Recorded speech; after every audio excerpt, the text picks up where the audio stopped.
Shock. Signs and symptoms. The word shock can describe several different situations. Medical shock happens when the body's cells do not get enough oxygen-rich blood. It is not a disease but a result of an illness or injury. A person may also feel shocked when they experience something unexpected. This shock is psychological and usually does not cause any medical problems.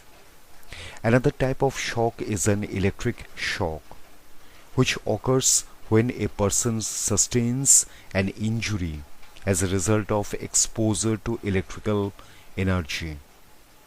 Causes of an electric shock include faulty electrical equipment, lightning strikes, and contact with electricity and water.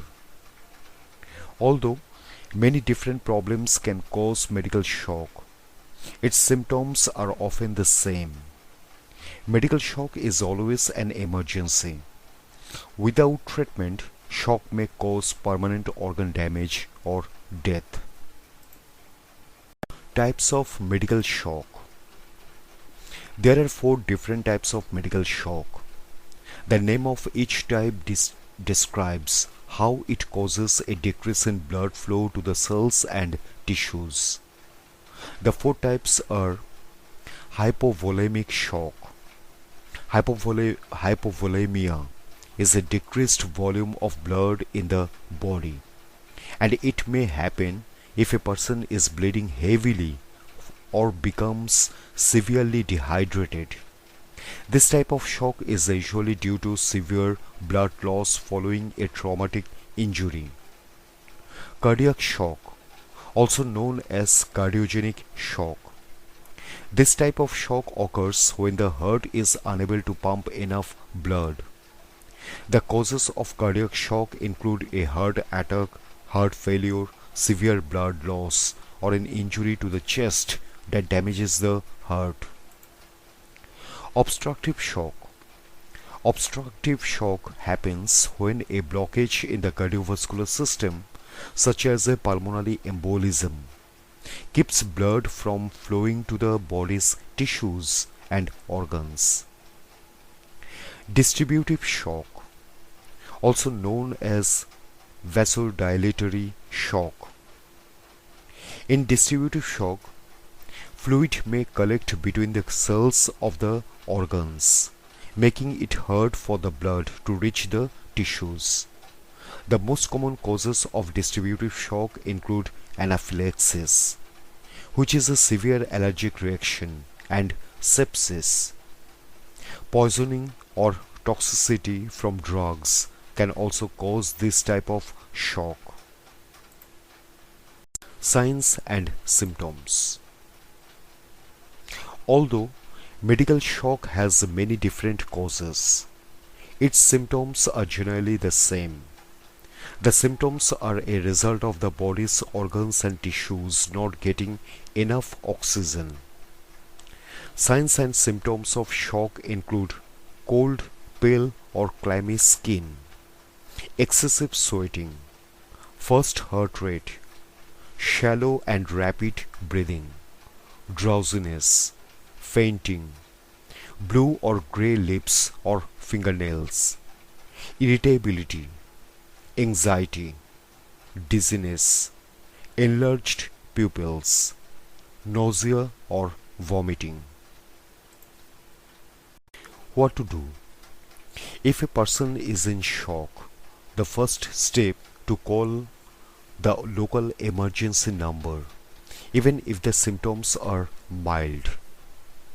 While waiting for the medical team, people can assist by helping the person lie down and elevate their feet if possible. Avoiding moving the person if they may have injured their head, neck or back. Performing first aid on injuries if necessary. Keeping the person warm with a blanket or coat. Refraining from giving the person food or drink. checking for breathing and a pulse at least every 5 minutes if the person is not breathing. A trained person can perform cardiopulmonary resuscitation or CPR, turning the person on their side if they are choking or vomiting. Medical treatment. Medical professionals often recognize shock because of its characteristic signs, including low blood pressure. The treatment for shock will vary based on the underlying cause. For instance, a person experiencing anaphylaxis may need a shot of epinephrine, which can treat severe allergic reactions. If a person has sepsis, they may need antibiotics, oxygen, and intravenous fluids. People with hypovolemic shock may need a blood transfusion and intravenous fluids. Doctors may start blood transfusions or other measures to help restore proper blood flow, even if they do not know the underlying cause. The medical team may run various tests to determine the cause of shock, including X-rays, blood test, urine test, CT scans. Recovery from shock. After a person receives treatment for shock, a doctor may help them put a follow-up plan in place to help prevent another event. Some examples include people who have cardiogenic shock due to a blood clot may need additional treatment to break up the clot. A person who went into anaphylactic shock may need to carry epinephrine or other medications to help stop allergic reactions. They will also need to avoid contact with allergens in the future. A person who had a heart attack may require lifestyle changes and medications to help reduce the chances of another heart attack.